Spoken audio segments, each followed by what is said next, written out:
Amigos, bienvenidos. Soy Fray Nelson Medina. Esto es Honestamente, programa número 54. Hoy vamos a hablar sobre votar en blanco y el mal menor. Votar en blanco y el mal menor.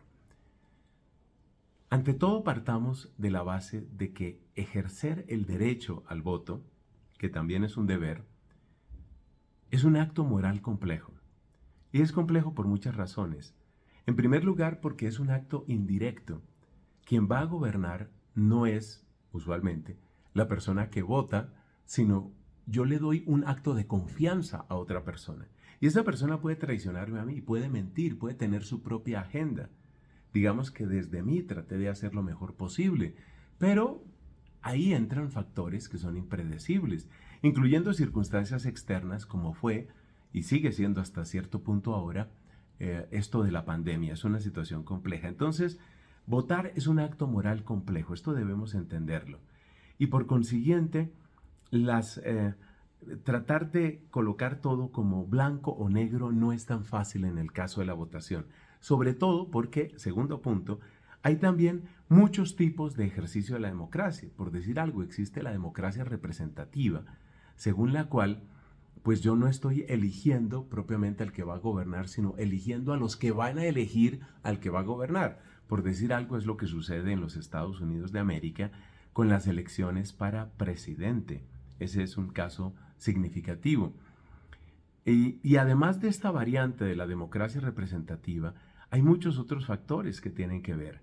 Por ejemplo, existe lo que aquí vamos a llamar una votación abierta, cuando hay un elenco amplio de candidatos que pueden tener propuestas muy diversas, algunas de las cuales incluso con poca probabilidad de éxito, pero tienen esas propuestas. Es el caso de lo que aquí en Colombia fue la primera vuelta para elecciones presidenciales.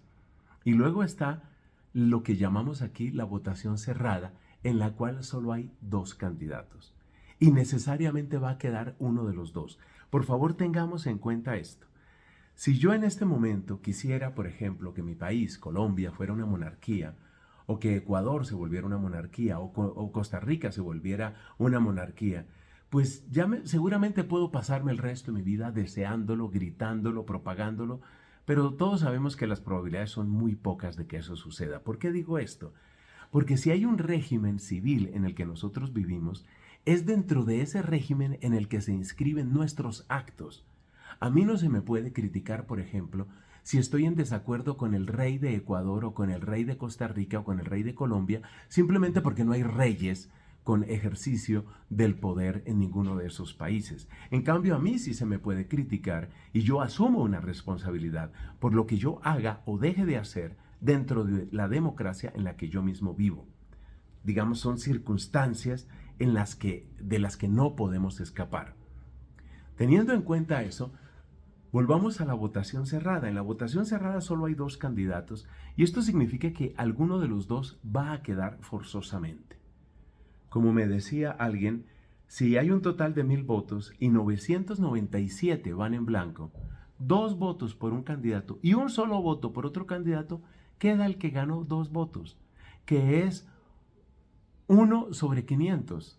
Es un 500avo del total de la población, pero ese es el que va a quedar. Es decir, esto tenemos que tenerlo muy claro, que hay un régimen civil del que no podemos escapar y que necesariamente va a dejar un presidente, no importa el número de abstenciones, no importa el número de votos en blanco. Si salieron a votar únicamente 50 personas y de esas 50, 48 votaron en blanco y 2 votaron por un candidato, esa persona quedó con esos 2 votos. Creo que ya se entiende la idea. Entonces, aquí nos vamos a referir a ese caso, es decir, al caso de la votación cerrada. Por otro lado, dentro de una votación cerrada hay 3 escenarios posibles. Por favor, muy atentos a esto. 3 escenarios posibles. Hay un escenario en el cual yo, según conciencia, digo, hay un candidato bueno y otro candidato malo. Eso no ofrece grandes dificultades desde el punto de vista ético. Si uno es realmente muy bueno y otro es muy malo, o si simplemente uno es bueno y el otro es malo, pues no hay una discusión ética particular que hay que hacer. Y si ese es el caso para ti que estás viendo este video, pues ya puedes despedirte aquí y muchas gracias por haber venido. Porque ahí no hay discusión ética. La discusión ética viene cuando se presentan estas otras dos situaciones o escenarios. ¿Qué tal que haya un candidato bueno y un candidato mejor? O un candidato malo y un candidato peor. Es ahí donde hay que hacer un análisis ético, donde hay que hacer un análisis moral. Y es lo que queremos ofrecer fundamentalmente en este video. De hecho, nos vamos a concentrar en el caso que quizás resulta asfixiante, que quizás resulta un dilema muy complejo para muchas personas, cuando sienten que hay votación cerrada, que son solo dos candidatos, que necesariamente va a quedar uno de los dos, y se dan cuenta que ninguno de los dos les convence. Es decir, en su fuero interno, esas personas sienten que lo que hay es un candidato malo y un candidato peor. Ahora bien, si una persona sintiera, que yo creo que este caso no se da, que dos candidatos son exactamente igual de buenos o exactamente igual de malos, pues yo creo que esa persona podría tirar una moneda al aire y decir lo que caiga es su voto. Pero seamos realistas, eso no sucede. Realmente uno siempre siente que si hay dos buenos, uno es mejor que el otro por alguna razón. Y si hay dos malos, uno es peor que otro por alguna razón. Entonces, en ese escenario, que es el escenario éticamente más complejo, el escenario moralmente más enredado, ese es el que queremos abordar aquí. Tenemos solamente esas dos posibilidades. Sabemos que va a quedar uno de los dos. Sabemos que hay que tratar de decidir lo que es mejor en esas circunstancias. Entonces, para continuar, yo voy a plantear aquí dos ejemplos. Y quiero destacar esto, amigos. Dos ejemplos completamente absurdos, ¿sí? Completamente absurdos. No me voy a referir en estos ejemplos ridículos, no me voy a referir a nada que ningún candidato haya dicho, porque ya vas a ver lo absurdo que voy a plantear aquí. Pero solo para que entendamos y solo para que analicemos lo que está en juego desde el punto de vista moral. Supongamos que hay dos candidatos y ya dijimos que vamos a estudiar el tema del candidato malo versus el candidato peor. Que eso es probablemente lo que algunas personas sienten en su corazón. Candidato malo, candidato peor. En ese caso, ¿qué se hace? Es votación cerrada. Necesariamente uno de los dos va a quedar para gobernar. ¿Qué hacemos ahí? Entonces yo planteo los casos extremos. No solo extremos, absurdos, porque nadie ha planteado esto, pero es para que entendamos. Y repito, son absurdos, no me estoy refiriendo a nadie. Imagínate que un candidato dice, voy a cerrar todos los colegios los voy a cerrar. Estoy hablando en el terreno de lo absurdo, pero me vas a entender. Voy a cerrar todos los colegios. Eso dice un candidato, vamos a llamarlo el candidato A. Y el otro es el candidato B, que dice, yo voy a cerrar todos los colegios, todas las universidades y todos los hospitales, las tres cosas. El uno dice, voy a cerrar los colegios. Eso es pésimo, eso es terrible. Por eso decimos que es un candidato malo. El otro dice, voy a cerrar todos los colegios, todas las universidades y todos los hospitales. Eso no solo es malo, eso es peor. Es decir, analizándolo en conciencia. Entonces, tenemos ahí el caso temible que cada vez se presenta más dolorosamente. Candidato malo, candidato peor. Votación cerrada. ¿Qué hago ahí? El candidato A dice, voy a cerrar todos los colegios. El candidato B dice, voy a cerrar colegios, universidades y hospitales. O pone este otro caso. El candidato A anuncia que gobernará durante su periodo constitucional, lo cual nos parece un desastre porque ya sabemos qué clase de ideas tiene el candidato A, que es el candidato malo. Pero el candidato B, que es el que estamos llamando aquí el candidato peor, dice, mire, ¿saben una cosa? Yo voy a gobernar el resto de mi vida. Ningún candidato ha dicho eso, por lo menos que yo conozca, ni en mi país ni en ninguna parte. No han dicho eso. Estoy planteando ejemplos absurdos, pero es para que entendamos. Entonces, tenemos candidato A que dice voy a cerrar colegios, el otro dice voy a cerrar colegios, universidades y hospitales. El candidato A dice voy a gobernar durante mi periodo constitucional, lo cual parece un desastre, pero el otro dice voy a gobernar el resto de mi vida. Esto se va a volver vitalicio. Según eso, demos un paso más. Veamos un ejemplo numérico hipotético. Supongamos que usted vota en blanco. Vamos a suponer eso. Usted vota en blanco porque usted dice, yo no estoy obligado a optar por un mal. O sea, lo que hemos escuchado, un mal menor sigue siendo un mal y yo no estoy obligado a optar por un mal. Lo que no se tiene en cuenta en eso es que probablemente al no votar por un mal, estoy dando permiso para que se instale lo peor. Miremos los números. Supongamos que usted vota en blanco y el candidato que usted consideraba malo, el candidato A, saca 9 millones. Y el que usted considera peor saca 9.500.000 votos. Cifras inventadas por mí. 9 millones el malo, 9.500.000 el peor. Y en esa misma elección hubo 1 millón de votos en blanco. Usted fue uno de los que votó en blanco.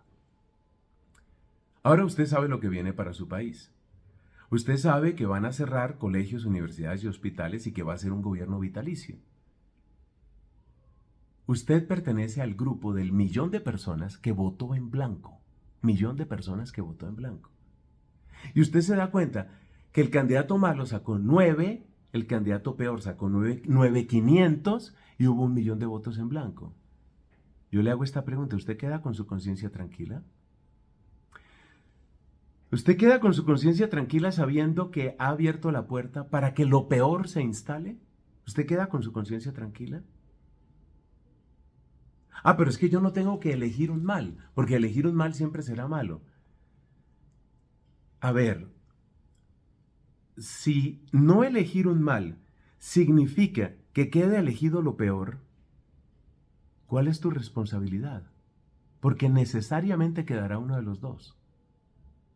Quizás no te satisface ninguno, ni el A ni el B. Pero si no eliges el A, y entonces queda el B, ¿cuál es tu responsabilidad? Por eso dije al principio que votar es un acto complejo, porque uno vota no solo para apoyar, uno vota también para rechazar. Esa es la clave. Esa es la clave moral de todo esto. Uno vota no solo para decir estoy de acuerdo, sino uno vota también para decir estoy en desacuerdo. Es un acto moral complejo votar. Hay quienes dicen que el voto en blanco es una manera de protestar, pero hay que distinguir entre protestas útiles y protestas inútiles. Si yo me pongo en la mitad de una gran avenida, por decir algo aquí en Bogotá, la avenida Caracas, que es una de las más importantes, si me paro en la mitad de la avenida Caracas y empiezo a gritar que el nuevo orden mundial es una cosa terrible, pues a lo máximo lo que logro es que la policía venga a detenerme o que vengan de algún hospital psiquiátrico. Es una protesta inútil. Entonces yo no digo que haya que contentarse con las cosas como están ni con los candidatos que están, sino lo que quiero decir es que hay que buscar cuál es el mejor modo de protestar. Y la verdad es que en una votación cerrada, y lo digo abiertamente, el voto en blanco es una protesta inútil. 997 votos en blanco, 1 voto por el candidato malo y 2 votos por el candidato peor, quedó el candidato peor. Entonces hay que buscar las maneras útiles, las maneras eficaces de protestar. Hay que buscar la protesta que es razonable, razonablemente eficaz. Por último, debe destacarse que votar no es el único acto propio de nuestra vida cívica. Todos sabemos que a largo plazo, o a mediano plazo, hay que crear alternativas políticas que manifiesten y defiendan auténticos valores humanos y cristianos. Y esto vale especialmente para los que tenemos fe en Jesucristo. Pero esto nos devuelve a la cuestión del voto en blanco. Si yo voto en blanco y se instaura el gobierno peor, ese gobierno peor seguramente va a impedir que surjan las nuevas fuerzas democráticas, las nuevas fuerzas que podrían cambiar las cosas. Y yo creo que hay ejemplos en la historia reciente de lo que estoy diciendo. Entonces, sí, yo digo, hay que trabajar por nuevos partidos políticos, hay que trabajar por nuevas opciones. Estoy de acuerdo contigo. Pero la construcción de nuevas opciones políticas también requiere de una atmósfera, de un ambiente donde sea posible dar ese paso.